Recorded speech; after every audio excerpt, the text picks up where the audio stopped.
গত মৌসুমের আইপিএলে কোনো দল যদি সবচেয়ে বেশি প্রভাবিত করে থাকে আইপিএলকে সেটি হচ্ছে সানরাইজ হায়দ্রাবাদ। আপনারা যদি খেয়াল করে থাকেন ট্রাভিস হেড এবং অভিষেক শর্মার ওপেনিং জুটিটি তারা কিভাবে বিস্ফোরক ব্যাটিং করেছে, বিপক্ষ দলকে যেভাবে তুলোধনা করেছে, তো বুঝতেই পারতেছেন এই দলটির ফ্যান বেস কোথা থেকে কই পর্যন্ত চলে গেছে। প্যাট কামিন্সের কথা কি বলবেন, যে কিনা দলটিকে কিভাবে লিড করেছে। আপনারা যদি এর আগের তিনটা মৌসুম আপনারা খেয়াল করে থাকেন 21, 22, 23, 21 সালে ছিল তার অষ্টম স্থানে, 22 সালে ছিল তার অষ্টম স্থানে এবং 23 সালে ছিল দশম স্থানে। যখন প্যাট কামিন্সকে এত দাম দিয়ে কিনা হলো, তিনি কিন্তু অন্তত ক্যাপ্টেন্সি দিয়ে হলেও কিন্তু দলটাকে একবারে এক নম্বরে পৌঁছায় দিয়েছে। অল্পের জন্য কিন্তু ফাইনালটি মিস হয়ে গেছিল।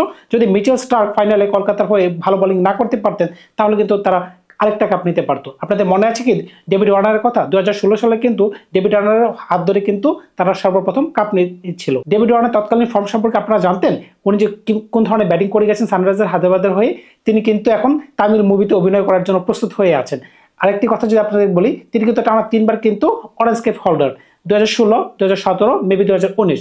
মাঝখানে কিন্তু কেন উইলিয়ামসনের কথা ভুলে গেলে চলবে না, তিনি কিন্তু 2018 সালে অরেঞ্জ কাপ নিয়েছিলেন। সুতরাং বুঝতেই পারতেছেন কিন্তু এই দলটা কিন্তু 2016 থেকে 2020 পর্যন্ত এমন কোনো সাল বাদ যায় নাই যে তারা প্লে অফস খেলে নাই। কিন্তু যখন তাদের পিরিয়ডটা শেষ হয়ে গেল 2021, 22, 23, তখন কিন্তু তাদের জন্য একটু দুঃসময় ছিল।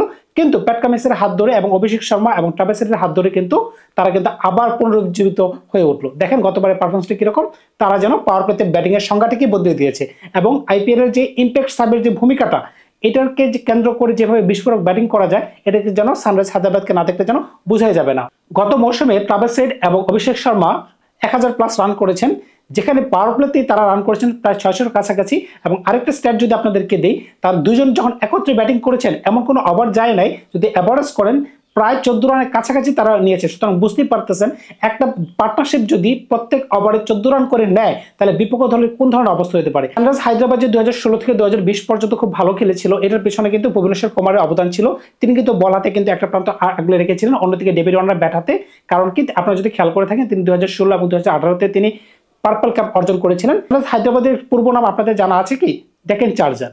ডেকেন চার্জার কিন্তু খুবই ভালো দল ছিল। ওই দলের হয়ে কিন্তু আরপি সিং এবং নামন ওজা তারা কিন্তু পার্পল কাপ জিতেছিল। একটি ব্যক্তিগত ফ্র্যাঞ্চাইজির কাছে যদি সর্বাধিক কোনো পার্পল কাপ এবং অরেঞ্জ কাপ থেকে থাকে সেটি হচ্ছে সানরাইজ হায়দ্রাবাদ বা ডেকেন চার্জার, দুটোকে কম্বিনেশন করে আপনি নাম দিতে পারেন, কারণ তাদের একই ফ্র্যাঞ্চাইজি, পরবর্তীতে শুধুমাত্র নাম চেঞ্জ হয়েছে। আপনারা যদি খেয়াল করে থাকেন 4টা রয়েছে তাদের কাছে অরেঞ্জ ক্যাপ এবং 4টা রয়েছে পার্পল ক্যাপ। সুতরাং বুঝতেই পারতেছেন এই দলটার কাছে কিন্তু কালেকটিভ সংগ্রহ ভালো, কিন্তু কাপ মাত্র রয়েছে একটি। এখন দেখা যাক এবছর তার কোন ধরনের পারফরমেন্স দিতে পারে। দল কিন্তু তাদের ভালো রয়েছে, তারা কিন্তু এবার বেশ কিছু প্লেয়ারকে রিটেনশন করে রেখেছিল। এর মাঝখানে Pat Cummins, Abhishek Sharma, Travis head উল্লেখযোগ্য নাম। যদি একটা যদি সানরাইজ হায়দ্রাবাদের রিটেনশন করা প্লেয়ার প্লাস অকশন থেকে কেনা সমস্ত প্লেয়ারদের তালিকা যদি একবার খেয়াল করে তাহলে আমরা বুঝতে পারবো কাদেরকে নেওয়া হয়েছে। সানরাইজ হায়দ্রাবাদের কোর কিন্তু গতবারের মতো মোটামুটি ইনটেক্ট রয়েছে। আপনারা যদি খেয়াল করে থাকেন প্রথম ওপেনিং প্লেয়ার কিন্তু settle, Travis had plus Abhishek Sharma. পরিবর্তন কি চলে আসলো? 3 নম্বরে কিন্তু তারা এবার ঈশান কিষানকে কিনেছে। এখন ঈশান কিষান কিন্তু নিজেকে প্রমাণ করতে চাইবে যে তিনি এখনো যোগ্য আছেন। কারণ কি তিনি কিন্তু জাতীয় দলের হয়ে, ইন্ডিয়ার হয়ে কিন্তু ওডিআই ম্যাচে ডাবল সেঞ্চুরি করছেন। সুতরাং বুঝতেই পারতেছেন তার ভিতরে কিন্তু ক্ষুধার্ত একটা ভাব কিন্তু এবার প্রকাশিত হবে। তাকে কিন্তু বিস্ফোরক ব্যাটিং এর তালিকায় ফেলে দেওয়া যায়, কারণ বুঝতেই পারছেন যে ব্যাটসম্যান ওডিআইতে 200 করতে পারে তার মাঝখানে কোন ধরনের স্পার্ক রয়েছে। এখন অভিষেক শর্মার পরে কিন্তু সে কিন্তু জাতীয় দলে ঢুকতে চাইবে। এখন সে ঢোকার জন্য কিন্তু যে মরিয়া হয়ে পারফরমেন্স দেওয়ার চেষ্টা করবে। 4 নম্বর ব্যাটসম্যান হিসেবে দলে ঢুকে যাবে নীতিশ কুমার রেড্ডি। তাকে কিন্তু ইন্ডিয়ার নেক্সট বিগ থিং হিসেবে ভাবা হচ্ছে। আপনারা যদি চিন্তা করেন হার্দিক পান্ডে আজকের যে পজিশনে আছে, হয়তো 2-4 বছর পরে এই নীতিশ কুমার রেড্ডি ওই স্থান থেকে গ্র্যাব করে নিতে পারে, কারণ তিনি কিন্তু বলাতে হ্যান্ডি প্লাস ব্যাটাতে হ্যান্ডি। আপনি কিন্তু এই টপ 4-এর মাঝখানে কিন্তু 3 জন অলরাউন্ডার পেয়ে যাচ্ছেন মোটামুটি। অভিষেক শর্মা আপনাকে কিছু বল করে দিতে পারবে, ট্রাভিস হেড কিছু বল করে দিতে পারবে এবং নীতিশ কুমার রেড্ডি আপনার ভালো দিনে 3 থেকে 4 ওভারে আপনাকে বের করে দিতে পারবে। অ্যাটলিস্ট আপনি এই 3 জনের মাঝ থেকে 4 থেকে 5 ওভার কিন্তু বের করে নিতে পারবেন। এটা কিন্তু আপনার দলের জন্য একটা ফ্লেক্সিবিলিটি। 5 নম্বরের জন্য হেনরি ক্লাসেন। আপনি বুঝতে পারতেছেন এই মুহূর্তে সারা বিশ্বে যত ভালো ব্যাটসম্যানের কথা আপনি বলবেন, হেনরি ক্লাসেনের উপরে কোনো ভালো ব্যাটসম্যান নাই। আপনি স্পিনে বলেন, পেসে বলেন, তার থেকে ভালো কোনো ফিনিশার নাই। এবং তাকে যে কোনো ধরনের চেজিংয়ে আপনি দেন বা যে কোনো টার্গেট আপনি দেন, আগে দেন পরে দেন, এর থেকে ভালো আপনি রোল আর কেউ ভালো নিভাইতে পারবে না। সে এত বিস্ফোরক একজন ব্যাটসম্যান হয়ে গেছে বর্তমানে। মানে এবি ডিভিলিয়ার্সের পরে যদি কোনো ব্যাটসম্যান এত ক্লিন স্ট্রাইকার হয়ে থাকে তাহলে বলতে হবে বর্তমানে তার নাম হেনরি ক্লাসেনের নাম। 6 নম্বর অভিনব মনোহর। বুঝতে পারতেছেন সে কোন ধরনের ব্যাটসম্যান। আগে যখন আপনারা তাকে দেখেছেন সে কিন্তু 10 বল, 8 বল, 12 বল এই ধরনের ক্যামিও খেলার জন্য আসতো, কিন্তু এখন যখন তাকে 6 নম্বরে প্রমোট করা হয়েছে এবং তাকে যখন প্রচুর বল খেলার সুযোগ দেওয়া হবে, সে কিন্তু দেখাই দিতে পারবে যে he is more then capable. সুতরাং বুঝতেই পারতেছেন তাকে নিয়ে ডাউট করার কিছুই নেই। 7 নাম্বার আমাদের দলের ক্যাপ্টেন মানে সানরাইজ দলের captain Pat Cummins, no doubt he can bat. সুতরাং বুঝতেই পারতেছেন টপ 7 কিন্তু একদম প্যাকড হাউস। এর মাঝখানে কিন্তু 3 জন আপনি বোলিং অপশন আপনি পেয়ে গেছেন। প্যাট কামিন্সকে সহ যদি আপনি হিসাব করেন, হিসাবে 4 জন হয়, তাহলে একজনকে বাদ দিলাম, 3 জন হয়ে গেল। 8 নাম্বার আপনি কাকে নেবেন? Adam Zampa. বুঝতেই পারতেছেন সে কোন ধরনের বোলিং করে থাকে। টি-20 ফরম্যাটে তার কিন্তু জুড়ি মেলা খুব কষ্টের ব্যাপার। রিস্ট স্পিনার হিসেবে কিন্তু সে সারা বিশ্বে প্রসিদ্ধ। রিস্ট স্পিনার প্রসঙ্গ যখন চলে আসলো তখন কিন্তু চলে আসবে আরেকজন প্লেয়ারের নাম রাহুল চাহার, সেও কিন্তু একজন দুর্দান্ত বলার। সুতরাং বুঝতেই পারছেন এই দুজন বলার যখন একসাথে বোলিং করবে, বিশেষ করে হায়দ্রাবাদের পিচে বা চেন্নাইয়ের পিচে বা যে কোনো ধরনের স্পিন কন্ডিশনের পিচে, তারা কিন্তু ডেডলি কম্বিনেশন হয়ে যাবে। মোহাম্মদ শামিকে কিন্তু তারা এবার অনেক টাকা দিয়ে কিনছে। সুতরাং বুঝতেই পারতেছে মোহাম্মদ শামির ইফেক্টটা কিভাবে হতে পারে। মোহাম্মদ শামি যে কোন ধরনের বলার আপনাদের তো জানার অপেক্ষা রাখেন না।